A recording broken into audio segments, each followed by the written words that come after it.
सोचिए, एक solid steel का पीस है और उसके अंदर कहीं बीच में एक क्रैक है। अब सवाल ये है, उसे ढूंढेंगे कैसे? बाहर से तो कुछ भी नहीं दिखने वाला। ये जो सवाल है ना, ये इंडस्ट्रियल सेफ्टी और क्वालिटी कंट्रोल की दुनिया का एक बहुत बड़ा, बहुत ही बड़ा चैलेंज है। और इसी चैलेंज का जवाब है रेडियोग्राफी। तो आज के इस सेशन में हम यही समझने वाले हैं कि कैसे रेडियोग्राफी सॉलिड से सॉलिड चीजों के आर पार देखकर उनके अंदर के छुपे हुए राज हमारे सामने लाती है। तो हम इसको ना 5 आसान हिस्सों में ब्रेक डाउन करेंगे। सबसे पहले इसका कोर आइडिया क्या है वो समझेंगे। फिर ये काम कैसे करता है, इससे किस तरह के फ्लॉज पकड़े जा सकते हैं, इसकी अपनी कुछ लिमिटेशंस, कुछ कमियां क्या हैं, और सबसे आखिर में एक अच्छी रेडियोग्राफिक इमेज को असल में पढ़ते कैसे हैं। तो चलिए शुरू करते हैं और सबसे पहले इसके बेसिक आइडिया को ही पकड़ते हैं। आखिर ये रेडियोग्राफिक टेस्टिंग, जिसे शॉर्ट में आरटीबी कहते हैं, है क्या चीज़? इसको ना आप ऐसे समझिए, जैसे हम इंसानों के लिए एक्सरे होता है ना, बिल्कुल वैसे ही मशीनों और इंडस्ट्रियल पार्ट्स के लिए होती है रेडियोग्राफी। इसमें होता क्या है कि बहुत हाई एनर्जी रेडिएशन जैसे कि एक्सरे या गामा रे का इस्तेमाल होता है और इससे किसी भी सॉलिड मटेरियल के अंदर की तस्वीर बना ली जाती है, और सबसे बड़ी बात, बिना उसे काटे या तोड़े। ठीक है, तो ये तो समझ आ गया कि ये है क्या, पर सवाल ये है कि ये काम कैसे करता है।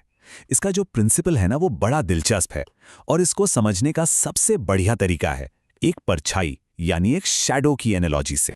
ओके, तो चलिए इस प्रोसेस में थोड़ा और डीप में चलते हैं।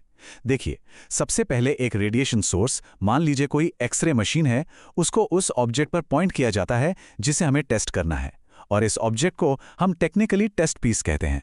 अब ये जो रेडिएशन है, ये उस टेस्ट पीस से होकर गुजरती है और ठीक दूसरी तरफ एक स्पेशल फिल्म रखी होती है जो इस रेडिएशन को कैप्चर कर लेती है। और नतीजा क्या होता है? उस ऑब्जेक्ट के अंदर का जो पूरा स्ट्रक्चर है, उसकी एक शैडो इमेज बन जाती है, बिल्कुल एक परछाई की तरह। तो इसका जो की प्रिंसिपल है, जो सबसे जरूरी बात है, वो है डिफरेंशियल एब्जॉर्प्शन। सुनने में थोड़ा टेक्निकल लगता है, पर मतलब बड़ा सिंपल है। मटेरियल का जो हिस्सा ज्यादा डेंस यानी घना या मोटा होगा, वो ज्यादा रेडिएशन सोख लेगा, एब्जॉर्ब कर लेगा।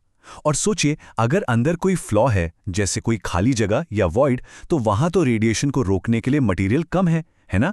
तो रेडिएशन आसानी से पार हो जाएगी। अब जब ज्यादा रेडिएशन फिल्म तक पहुंचेगी, तो फिल्म का वो हिस्सा ज्यादा एक्सपोज हो जाएगा और वहां बन जाएगा एक गहरा डार्क स्पॉट। अच्छा, इस काम के लिए ना मेनली 2 तरह के रेडिएशन सोर्सेज यूज होते हैं, एक्सरेज और गामा रेज। काम दोनों का एकदम सेम है, पर फर्क ये है कि एक्सरेज मशीनों से बनती हैं जिन्हें आप ऑन या ऑफ कर सकते हैं, वहीं दूसरी तरफ गामा रेज जो हैं वो रेडियो एक्टिव मटीरियल से निकलती हैं जो कि लगातार रेडिएशन एमिट करती रहती हैं। चलिए अब अगले सेक्शन पे बढ़ते हैं। अब ये देखते हैं कि इस टेक्नोलॉजी से असल में हम क्या क्या ढूंढ सकते हैं, क्या क्या पता लगा सकते हैं।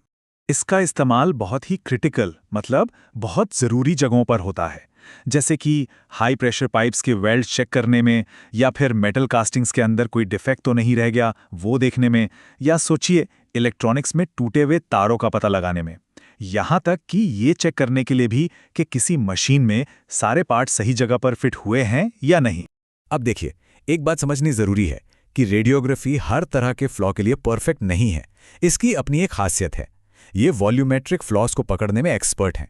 वॉल्यूमेट्रिक मतलब ऐसे डिफेक्ट्स जिनका कुछ वॉल्यूम हो, जैसे हवा के बुलबुले जिन्हें हम पोरोसिटी कहते हैं, या कोई खाली जगह जिसे वॉइड कहा जाता है।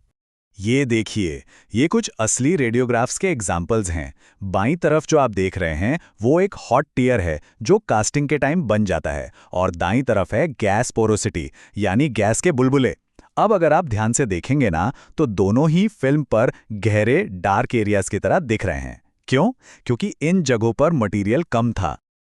लेकिन जैसा कि हर टेक्नोलॉजी के साथ होता है, इसके भी कुछ ट्रेड ऑफ्स हैं, कुछ कमियां हैं।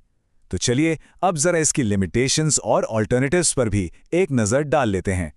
देखिए, सबसे पहली बात तो ये है कि ये एक महंगी टेक्निक है। इसके इक्विपमेंट और ऑपरेटिंग कॉस्ट दोनों ही काफ़ी ज़्यादा होते हैं। दूसरा, इसका जो सेटअप टाइम है वो काफ़ी लंबा हो सकता है। और सबसे ज़रूरी, जो कि हम सब जानते हैं, रेडिएशन खतरनाक होती है, इसलिए वर्कर्स को बचाने के लिए बहुत ही स्ट्रिक्ट सेफ्टी रूल्स फॉलो करने पड़ते हैं। और अब आते हैं इसकी सबसे बड़ी कमजोरी पर, जिसे क्रैक प्रॉब्लम भी कहा जाता है। देखिए, रेडियोग्राफी प्लेनर फ्लॉज यानी पतले फ्लैट डिफेक्ट्स जैसे कि क्रैक्स को पकड़ने में अच्छी नहीं है। सोचिए, एक पतला सा क्रैक फिल्म पर तभी दिखेगा जब रेडिएशन बीम ठीक उसके पैरेलल यानी एकदम उसकी सीध में डाली जाए, और प्रैक्टिकली ऐसा कर पाना बहुत मुश्किल है। तो फिर सवाल उठता है कि क्रैक्स को कैसे ढूंढें। यहीं पर काम आती है एक दूसरी टेक्निक जिसका नाम है अल्ट्रासोनिक्स। असल में रेडियोग्राफी और अल्ट्रासोनिक्स एक दूसरे के कॉम्प्लीमेंट हैं, एक दूसरे के पूरक हैं। जहां रेडियोग्राफी वॉल्यूमेट्रिक फ्लॉज के लिए बेस्ट है, वहीं अल्ट्रासोनिक्स प्लेनर फ्लॉज यानी क्रैक्स को पकड़ने में माहिर है। तो अब जब हमें ये पता है कि रेडियोग्राफी का इस्तेमाल कब करना है और कब नहीं, तो ये जानना भी तो जरूरी है कि एक अच्छी और भरोसेमंद रेडियोग्राफी की इमेज आखिर मिलती कैसे है। एकदम शार्प और क्लियर इमेज के लिए 3 गोल्डन रूल्स हैं। पहला, रेडिएशन सोर्स जितना छोटा हो उतना बेहतर। दूसरा, सोर्स और ऑब्जेक्ट के बीच की दूरी को ज्यादा से ज्यादा रखना है। और तीसरा, फिल्म को ऑब्जेक्ट के बिल्कुल करीब एकदम कांटेक्ट में रखना है। ये तीनों चीजें मिलकर ही इमेज की शार्पनेस को डिफाइन करती हैं। लेकिन एक सवाल तो अब भी है, हमें ये कैसे पता चलेगा कि जो इमेज हमें मिली है वो वाकई भरोसे के लायक है भी या नहीं? क्या पता इमेज की क्वालिटी ही इतनी खराब हो कि कोई छोटा मोटा फ्लॉस में दिखे ही ना। इसका जवाब है ये छोटा सा डिवाइस जिसे कहते हैं इमेज क्वालिटी इंडिकेटर, या शॉर्ट में IQI। इसे टेस्ट पीस के ऊपर रखकर ही रेडियोग्राफ लिया जाता है, और रूल सिंपल है। अगर ये IQI फिल्म पर एकदम साफ साफ दिखाई दे रहा है, तो इसका मतलब है कि रेडियोग्राफ की सेंसिटिविटी अच्छी है और उस पर भरोसा किया जा सकता है। ये समझ लीजिए कि ये एक बिल्ट इन क्वालिटी चेक जैसा है। तो ये टेक्नोलॉजी हमें मशीनों के अंदर छुपे हुए उन फ्लॉस को देखने की ताकत देती है जिनकी वजह से बड़े बड़े हादसे टल जाते हैं। बस एक पल के लिए सोचिए, अगर हम हर चीज के अंदर के छुपे हुए फ्लॉस को इसी तरह देख पाते तो दुनिया कैसी होती।